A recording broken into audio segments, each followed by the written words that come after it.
A paz do Senhor Jesus. Vamos começar aqui mais um cafezinho com Jesus. Eu sou o pastor Alex que faz essa apresentação. Amém? Hoje nós estamos no nosso quarto e último estudo sobre a importância do azeite. Espero que você tenha aprendido, espero que você tenha anotado sobre a importância do azeite, né? Uma coisa tão maravilhosa assim não pode deixar de passar não, meus irmãos. Olha, Deus quer que você venha aprender mais e mais. Deus quer que você venha ter isso mais e mais. Como o azeite é principal em nossa vida. A importância do azeite, quarto áudio e último. Amém? Baseado em Mateus 25, do 1 ao 13, vamos abrir a nossa Bíblia aqui. Evangelho de Mateus, capítulo 25, do 1 ao 13, que ele diz assim, ó, eu vou ler-lo para a gente finalizar também com esse tema lido, né, ó. Então o reino dos céus é semelhante a 10 virgens que, tomando as suas lâmpadas, saíram ao encontro do esposo. E 5 delas eram prudentes e 5 loucas. As loucas, tomando as suas lâmpadas, não levaram azeite consigo, mas as prudentes levaram azeite em suas vasilhas com as suas lâmpadas. Verso 5. E tardando o esposo, tosquenejaram todas e adormeceram. Mas, à meia-noite, ouviu-se um clamor. Aí vem o esposo, sai-lhe ao encontro. Então, todas aquelas virgens se levantaram e prepararam as suas lâmpadas. E as loucas disseram às prudentes: dai-nos do vosso azeite, porque as nossas lâmpadas se apagaram. Verso 9. Mas as prudentes responderam, dizendo: não seja como que nos falte a nós e a vós. Ide, ide aos que o vendem, e comprai-vos para vocês. Verso 10. E tendo elas ido comprá-lo, chegou o esposo, e as que estavam preparadas entraram com ele para as bodas, e fechou a porta. Verso 11. E depois chegaram também as outras virgens, dizendo: Senhor, Senhor, abre-nos. Verso 12. E ele respondendo disse: em verdade vos digo que não vos conheço. Verso 13 e último. Vigiai, pois, porque não sabem o dia nem a hora em que o Filho do Homem há de vir. Nós já entendemos esse texto que devemos guardar o azeite, e bastante azeite, para quando o noivo aparecer, não sejamos pegos de surpresa. Já falei um pouco sobre Isaías capítulo 48 e o verso 10, sobre o azeite da purificação. Se purificamos e Deus nos purifica na fornalha de aflição. Também já falamos que o azeite servia para a alimentação, e o nosso alimento espiritual também é o pão que desceu do céu. A palavra é Cristo, é Ele que é o nosso pão que desceu do céu.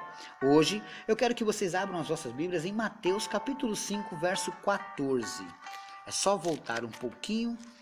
Mateus capítulo 5 e o verso 14, que diz assim: vós sois a luz do mundo. Não se pode esconder uma cidade edificada sobre um monte. Por que eu estou lendo isso?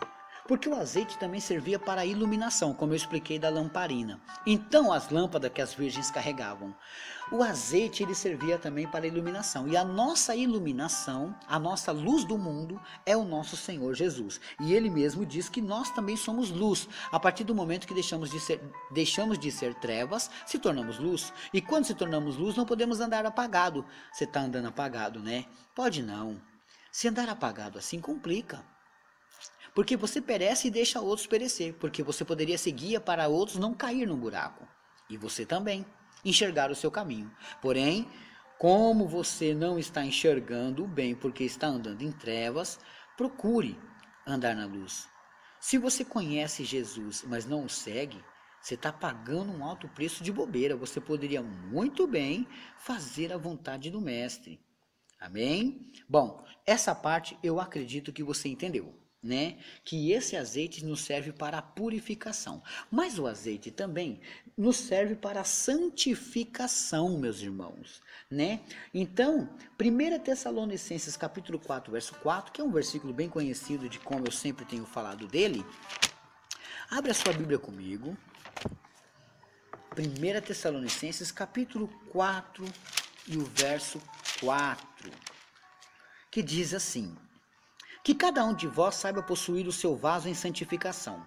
O vaso que ele está falando aqui é o seu próprio corpo, que cada um de vós saiba manter o seu corpo em santificação. Tá entendendo? Há algumas palavras que são as palavras de evangeliquez, vamos chamar assim, vai.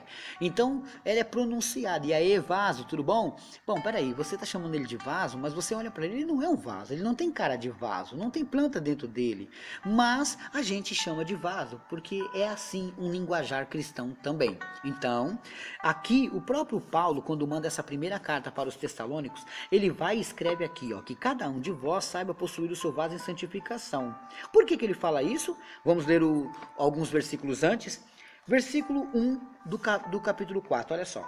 Finalmente, irmãos, vos rogamos e exortamos no Senhor Jesus, que assim como recebeste de nós, de que maneira convém andar e agradar a Deus, assim andai para que abundeis cada vez mais. Verso 2. Porque vos bem sabeis que mandamentos não temos dado pelo nosso Senhor, porque esta é a vontade de Deus, a vossa santificação. Então, qual que é a vontade de Deus? Que nós se santifiquemos, que vos abstenhamos da prostituição. Então, a prostituição é o que nos faz pecar e se distanciar de Deus. Quanto mais você fugir da prostituição, você vai se santificar. Por isso que é muito bom se santificar. Por quê? Porque podemos se santificar para conquistar crianças, jovens, adultos e senhores para o reino de Deus. Porque eles vão ver na gente o quê? Luz, santificação. Por isso, meus irmãos, é necessário prestar bem atenção da maneira que você anda, a sua conduta, seu caráter com Deus. Deu para entender? Ou você modifica, ou o mundo muda você. Não ande pelas coisas que o mundo quer, mas ande pelas coisas que Deus ensina. Então, nesses versículos entendemos aqui que o que agrada a Deus, qual é a vontade de Deus? É fugir da prostituição, do pecado, da luxúria, da sensualidade e se santificar, porque quanto mais a gente se santificar, veremos a Deus, porque sem santidade ninguém verá ao Senhor. Deu para entender até aí? Se você talvez não entendeu bem, mas eu estou explicando o quê? Que o azeite vem da oliveira, né? E quando ele é extraído, o azeite era usado ele era passado por 4 tipos de prensas. O azeite era passado por 4 tipos de prensas, né? Uma para o azeite da purificação, né? Eles tiravam o azeite para a purificação, era vendido então para ser usado para a purificação. O outro que sobrava dele, aí eles passavam de novo e o que sobrava ali era usado para a alimentação. Aí eles passavam de novo na prensa, o que sobrava ali era usado para a iluminação. E aí a última parte, quando passava, o que sobrava era para a santificação ali. É lógico, meus irmãos, que cada grau de óleo ali era usado para uma coisa. Então, quando nós entendemos, eu trouxe alguns versículos mostrando que Deus nos purifica na fornalha de aflição, que Deus nos alimenta pelo Filho dele, que é o pão que desceu do céu, que Deus ilumina a nossa vida pela luz que somos nós também e a luz que é Cristo, e que Deus nos santifica quando buscamos a vontade dele e mantemos o nosso vaso em santificação. Para isso, não podemos se comparar com as 5 virgens loucas, mas 5 virgens prudentes, né? Você que está me ouvindo agora, procure se santificar, procure fazer a vontade de Deus, procure não deixar o inimigo roubar isso de você. Se você quer ser santo, seja mais na vontade de Cristo. Amém? Não procure fazer a vontade da carne, do homem, mas procure fazer a vontade de Cristo. O Espírito Santo conta com você, o Espírito Santo espera por você. Ele quer que você seja santo, porque quanto mais santo você for, Cristo falará e habitará em você. Cristo mostrará o verdadeiro caminho e assim você vai estar agradando ao Pai, como a gente lê em 1 Tessalonicenses. Dá para viver uma vida de santidade? Dá sim, Senhor. Nós temos que ir de contramão. O pecado está vindo na nossa frente, nós vamos contra ele. Nós não vamos viver ou aceitar as coisas do pecado. Amém, meus amados irmãos? Esse aqui foi o nosso último áudio, nosso último estudo sobre a importância do azeite. Amém?